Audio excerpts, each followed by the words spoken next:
America અને Israel સાથે મળીને સૌથી મોટો હુમલો કરી દે છે। વાત થઈ રહી હતી કે સ્વિટ્ઝરલેન્ડના જીનીવામાં બંને દેશ વચ્ચે સહી થશે, ઈરાન અને અમેરિકા વચ્ચે। કોણ પોતાની શરત પરથી ફરી જાય છે અને મિડલ ઈસ્ટમાં ફરીથી શું થાય છે? ટ્રમ્પે અમેરિકાના ઇતિહાસમાં સૌથી ખરાબ રીતે હાર સ્વીકારી હોય એ પ્રકારના દસ્તાવેજ પર સહી કરી દીધી। ઈરાનની જેટલી પણ ફ્રી સંપત્તિ છે અથવા તો ધનરાશિ છે જેના ઉપર અત્યારે કબજો અમેરિકા અને મિડલ ઈસ્ટના દેશોનો છે, યુદ્ધ સંપૂર્ણ મોરચે સમાપ્ત કરી દેવામાં આવશે। ક્યાંયથી કોઈ પણ દેશ એકબીજા પર હુમલા નહીં કરે, એમાં લેબેનોન અને ઇઝરાયલનો પણ સમાવેશ થાય છે। 300 કરોડનું ફંડ, $300 બિલિયન ફંડ છે, જે રકમ રૂપિયામાં થાય છે 28 લાખ કરોડ રૂપિયા થાય છે। હજુ સુધી તમે અમારી ચેનલને સબસ્ક્રાઇબ નથી કરી તો અત્યારે જ ન્યૂઝરૂમ ગુજરાતને સબસ્ક્રાઇબ કરો, ફેસબુક અને ઇન્સ્ટાગ્રામ પર ફોલો કરો।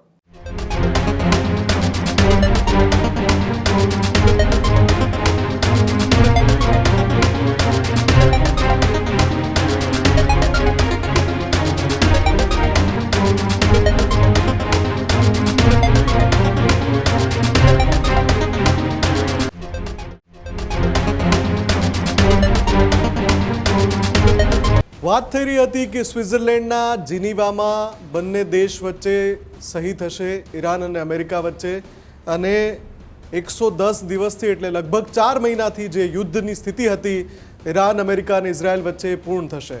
પણ અચાનક ફ્રાન્સના પેરિસમાં ડોનાલ્ડ ટ્રમ્પ એક દસ્તાવેજ ઉપર સહી કરતા દેખાય છે અને એના વિઝ્યુઅલ્સ પણ રિલીઝ કરવામાં આવે છે। થોડી વાર પછી એ જ બિલ્ડિંગની બહાર આવીને ગેલેરીમાંથી ટ્રમ્પ કહે છે કે ડીલ સાઇન થઈ ગઈ। પોણા 4 મહિના જેટલો જે સમય વીત્યો એ દરમિયાન અમેરિકાએ એક એવું યુદ્ધ લડ્યું જેમાં 10 લાખ કરોડ રૂપિયાનો ખર્ચ થયો, 7 થી 8 હજાર લોકોના જીવ ગયા, અને પોણા 4 મહિના બાદ પણ અમેરિકાના જે મનસૂબા હતા એમાંથી એક પણ પૂરો ન થયો। ઉપરથી યુદ્ધ શરૂ થયું એના 48 કલાક પહેલા અમેરિકા અને ઈરાન વચ્ચે જે ડીલ થવાની હતી એ ડીલ પોણા 4 મહિના બાદ સાવ બદલાઈ ગઈ। શા માટે? દુનિયાભરના જે વોર એક્સપર્ટ છે એવું કહી રહ્યા છે કે ટ્રમ્પે ઈરાન સામે સરેન્ડર કરી દીધું। ટ્રમ્પે અમેરિકાના ઇતિહાસમાં સૌથી ખરાબ રીતે હાર સ્વીકારી હોય એ પ્રકારના દસ્તાવેજ પર સહી કરી દીધી। કેમ? ઘણા બધા વોર એક્સપર્ટ આને ઈરાનની એક પ્રકારની જીત ગણાવી રહ્યા છે। ઓમાન એ દેશ છે કે જેને થોડા સમય પહેલા ટ્રમ્પે ધમકી આપી કે તમે જો અમારી વાત નહીં માનો તો તમને નકશામાંથી ગાયબ કરી દઈશું। આ ઓમાન જ હતું જે ફેબ્રુઆરીના અંતમાં ઈરાન અને અમેરિકા વચ્ચે મધ્યસ્થી કરાવી રહ્યું હતું। ત્યારે પણ એક વાતચીત ચાલતી હતી, પણ એના 24 કલાકના ગાળામાં એવું કંઈક થાય છે કે ઈરાનની રાજધાની તહેરાન પર અચાનક અમેરિકા અને ઇઝરાયલ સાથે મળીને સૌથી મોટો હુમલો કરી દે છે। એક તરફ વાતચીત ચાલી રહી છે ઓમાનની મધ્યસ્થીથી, અને બીજી તરફ એવો હુમલો થાય છે જેમાં ઈરાનના એ વખતના સુપ્રીમ લીડર આયતોલ્લા ખામેનેઈની હત્યા થઈ જાય છે। એની સાથે સાથે ઈરાનની ટોચની લીડરશિપ પણ એ હુમલામાં ખતમ થઈ જાય છે। હુમલાના થોડાક કલાકોમાં જ ઈરાન જાહેર કરી દે છે કે હવે અમે રોકાઈશું નહીં, હવે અમે દુશ્મનનો ખાત્મો બોલાવી દઈશું, કેમ કે અમારી પાસે આત્મરક્ષણનો અધિકાર છે। અને ઈરાન પછી ચાલુ કરે છે, શરૂ કરે છે એક એવું યુદ્ધ જે ઇતિહાસના પાના પર હવે કાયમ માટે અંકાઈ ગયું છે। એ યુદ્ધ પૂર્ણ થયું છે એવું તો આપણે કહેવામાં આવી રહ્યું છે દસ્તાવેજો સહી થયા પછી, પણ શું એ ખરેખર યુદ્ધ પૂરું થયું છે? કયા એ 14 મુદ્દા છે જેના પર રાજી થયા બાદ એવું કહેવાય છે કે ટ્રમ્પે ઈરાન સામે શરણાગતિ સ્વીકારી લીધી, ટ્રમ્પે ઈરાન સામે સરેન્ડર કરી દીધું. નમસ્કાર, હું છું મુફદ્દલ કપાસી અને આપ જોઈ રહ્યા છો એડિટર્સ પોઈન્ટ વિથ MK.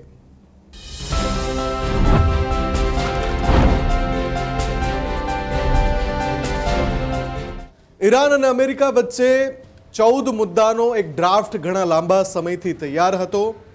ઘણા બધા દેશો, જેમાં મિડલ ઇસ્ટના કેટલાક દેશોના નામ ટ્રમ્પ વારંવાર પોતાની સોશિયલ મીડિયા પોસ્ટ પર કહી ચૂક્યા છે, એ બધાએ આ સમજૂતી કરારમાં મધ્યસ્થી કરી.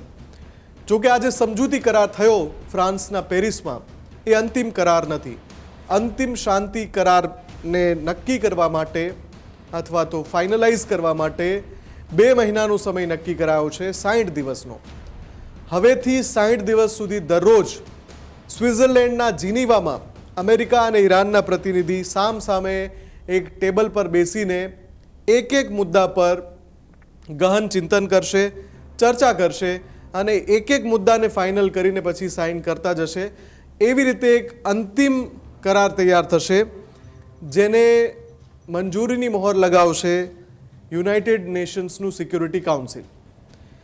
પણ હવે જે 14 મુદ્દા સામે આવ્યા છે, જે ઈરાનના મીડિયા તરફથી નહીં પણ અમેરિકાના મીડિયા તરફથી પ્રસ્તુત કરવામાં આવ્યા છે અલગ અલગ રિપોર્ટ્સમાં, એ મુદ્દા તરફ જોઈએ તો જે દુનિયાભરના વોર એક્સપર્ટ દાવો કરી રહ્યા છે એ વાતને સાચી માની શકીએ. એટલે કે ઈરાન સામે ટ્રમ્પ બિલકુલ વામણા પુરવાર થયા, એ આ 14 મુદ્દા પરથી લાગી રહ્યું છે.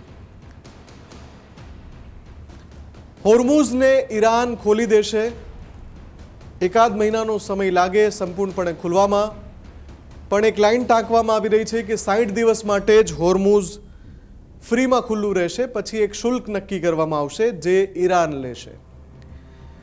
યુદ્ધના 1 દિવસ પહેલા જે હોર્મુઝ ખુલ્લું હતું, એ હોર્મુઝને ફરીથી ખોલાવવા માટે ટ્રમ્પે સમજૂતી કરવી પડી. બીજો સૌથી અગત્યનો મુદ્દો, અમેરિકા અને એના સાથી દેશો, એમાં મિડલ ઇસ્ટના ઘણા બધા દેશોનો સમાવેશ થાય છે, આ બધા ઈરાનના પુનઃનિર્માણ માટે 28 લાખ કરોડ રૂપિયા ઈરાનને આપશે. એટલે એક ફંડનું નિર્માણ થશે જેના ઉપર અધિકાર ઈરાનનો રહેશે. હવે તમે વિચારો, આ અમેરિકન મીડિયાએ આ મુદ્દાઓ રિલીઝ કર્યા છે સમજૂતી કરારના. ઈરાન પોતાની કેટલી વાત મનાવી શક્યું તમે ધ્યાનથી જોજો, અને અમેરિકા પોતાની કેટલી વાત મનાવી શક્યું. અમેરિકાએ જે ગલ્ફ ઓફ ઓમાનમાં નેવીનું બ્લોકેડ લગાવ્યું હતું એને પણ સંપૂર્ણપણે હટાવી દેવાશે અને ઈરાનના જહાજો મુક્તપણે જ્યાં જવું હોય ત્યાં અવર જવર કરી શકશે. ઈરાનની જેટલી પણ ફ્રી સંપત્તિ છે અથવા તો ધનરાશિ છે, જેના ઉપર અત્યારે કબજો અમેરિકા અને મિડલ ઇસ્ટના દેશોનો છે, કેમ કે ત્યાંની કેટલીક બેન્કોમાં ઈરાને પોતાની સંપત્તિ રાખી હતી, હવે એ સંપત્તિને મુક્ત કરી દેવાશે, એના ઉપર ઈરાનનો જ સંપૂર્ણ અધિકાર રહેશે.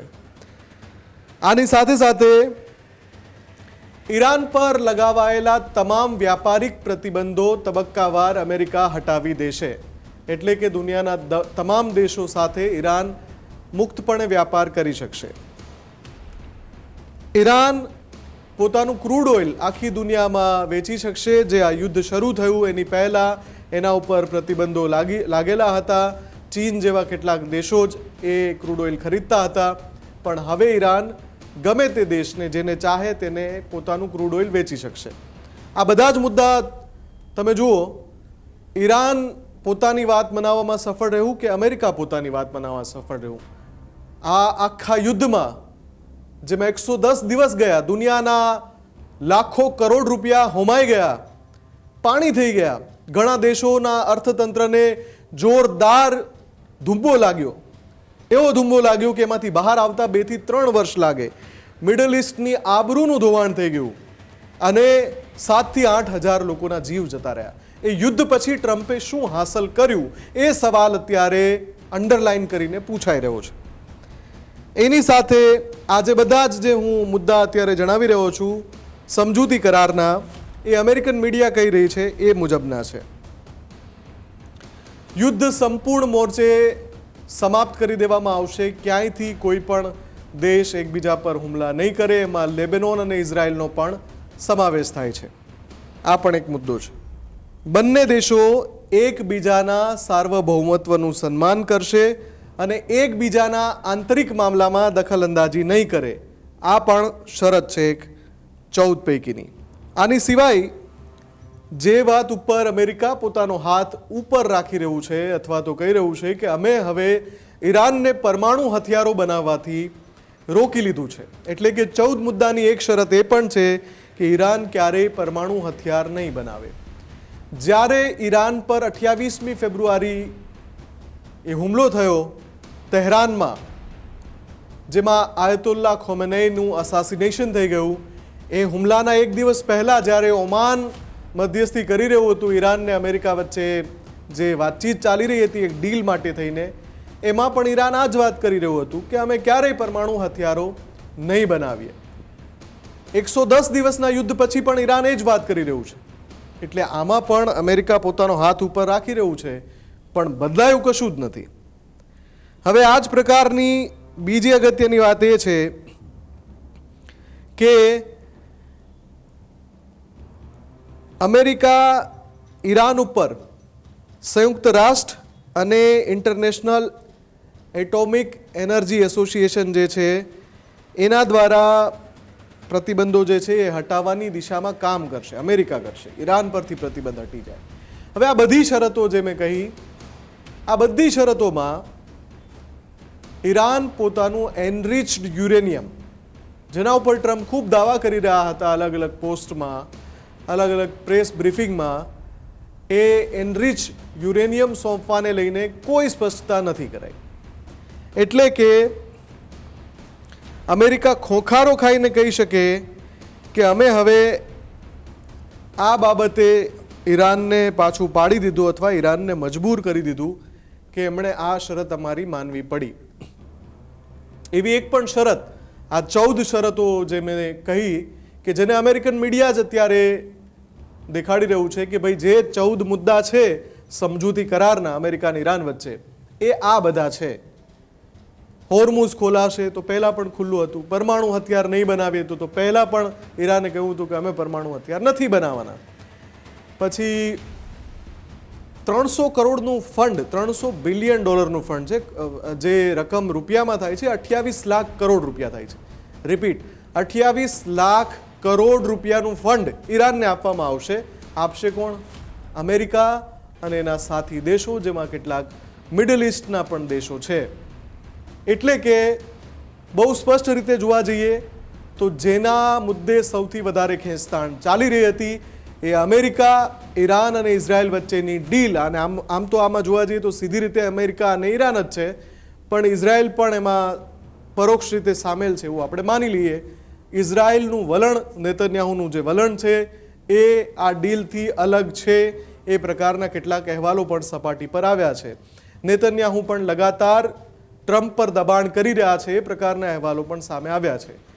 હવે શું થવાનું છે? આ જે ડીલ થઈ એ માત્ર એક MOU છે, મેમોરેન્ડમ ઓફ અન્ડરસ્ટેન્ડિંગ, સમજૂતી કરાર, જેને અંતિમ કરાર કહી શકાય, અંતિમ શાંતિ કરાર, એ હજુ થવાનો બાકી છે. એના માટે 60 દિવસ સુધી દરરોજ બંને દેશના પક્ષકારો, ડેલિગેશન, ઈરાન અને અમેરિકાના ડેલિગેશન ચર્ચા કરશે અને એ ચર્ચા બાદ એક એક મુદ્દાને સુલઝાવવાનો પ્રયત્ન કરાશે. પણ આની પહેલાં જ્યારે માત્ર પરમાણુના મુદ્દા ઉપર બંને દેશો વચ્ચે ચર્ચા થઈ રહી હતી ત્યારે એ કેટલાક સપ્તાહો નહીં પણ કેટલાક મહિનાઓ સુધી ચાલી હતી, પણ એમાં કોઈ અંતિમ સહમતિ નહોતી બની. એટલે 14 મુદ્દાનો જો કાર્યક્રમ હોય અને એના માટે 60 દિવસનો સમય આપ્યો હોય તો દુનિયાભરના જાણકારો માને છે કે આ સમય ખૂબ જ ઓછો છે અને આ મહિનાઓ સુધી ચાલશે. એ મહિનાઓ દરમિયાન કોણ પોતાની શરત પરથી ફરી જાય છે અને મિડલ ઇસ્ટમાં ફરીથી શું થાય છે, એ સવાલ તો એમ જ ઊભો છે. આમાં ઇઝરાયલ પણ આવી જાય છે. માની લો કે હજુ અંતિમ કરાર થયો નથી, એ પહેલાં ઇઝરાયલ કોઈ મુદ્દો ઉઠાવીને ઈરાન પર ફરીથી હુમલો કરી દે તો આખે આખું મેમોરેન્ડમ ઓફ અન્ડરસ્ટેન્ડિંગ પડી ભાંગશે. એટલે કે શાંતિના તમામ પ્રયાસોને ધક્કો વાગશે. પણ જે અત્યાર સુધી થયું છે એમાં ઈરાન ક્યાંય પીછેહટ કરતું હોય એવું લાગતું નથી. ટ્રમ્પને ઘણા બધા સેટબેક છે, એવા પણ સાયમલ્ટેનિયસલી એટલે સમાંતર દાવાઓ થાય છે કે ટ્રમ્પે આમાં બીજા ઘણા બધા લાભ લીધા છે. સૌથી મોટો લાભ એ છે કે આ યુદ્ધના કારણે અમેરિકા દુનિયાનું સૌથી મોટું ક્રૂડ ઓઇલ અને ગેસ એક્સપોર્ટર નિકાસ કરનારો દેશ બની ગયો. એની સાથે સાથે આ યુદ્ધના કારણે જે જીઓપોલિટિકલ ટેન્શન એટલે કે વૈશ્વિક તણાવની જે સ્થિતિ સર્જાય એના કારણે અમેરિકાની જે ડિફેન્સ ઇન્ડસ્ટ્રી છે એટલે કે જે શસ્ત્રો બનાવતી ઇન્ડસ્ટ્રી છે એને લોટરી લાગી ગઈ છે અને બખ્ખા બોલી ગયા છે. અને આ યુદ્ધના કારણે આ બધી જ ઇન્ડસ્ટ્રી છે એ જોરશોરમાં છે અને એ ફાયદો પણ ટ્રમ્પને મળવાનો છે. આવા કેટલાક સમાંતર દાવાઓ થઈ રહ્યા છે. હવે આ બંને દાવાઓને જો સામસામે મૂકીએ, ઈરાન સાથે અમેરિકાએ જે શરતો કરી એ અને જે દાવા અમેરિકાના ફાયદાના થઈ રહ્યા છે એ બંનેને સામસામે મૂકીએ તો તમને શું લાગે છે, કોનું પલડું ભારે રહ્યું? શું આ યુદ્ધમાં ઈરાનની જીત થઈ, અમેરિકાની હાર થઈ, કે પછી ઈરાન અને અમેરિકા બંનેને પોતપોતાના પક્ષે ફાયદા થયા, ઇઝરાયેલમાં બાજુમાં રહી ગયું, કે પછી આગામી સમયમાં જે અંતિમ શાંતિ કરારની વાત થઈ રહી છે શું એ અંતિમ શાંતિ કરાર સુધી ઈરાન કે અમેરિકા ક્યારેય પહોંચી શકશે કે પછી અધવચ્ચે જ આખો મામલો ફરી એકવાર સળગવાનો છે? તમારો શું મંતવ્ય છે, તમારી શું પ્રતિક્રિયા છે, ચોક્કસથી જણાવજો. નમસ્કાર. હજુ સુધી તમે અમારી ચેનલને સબસ્ક્રાઇબ નથી કરી તો અત્યારે જ ન્યૂઝરૂમ ગુજરાતને સબસ્ક્રાઇબ કરો, ફેસબુક અને ઇન્સ્ટાગ્રામ પર ફોલો કરો.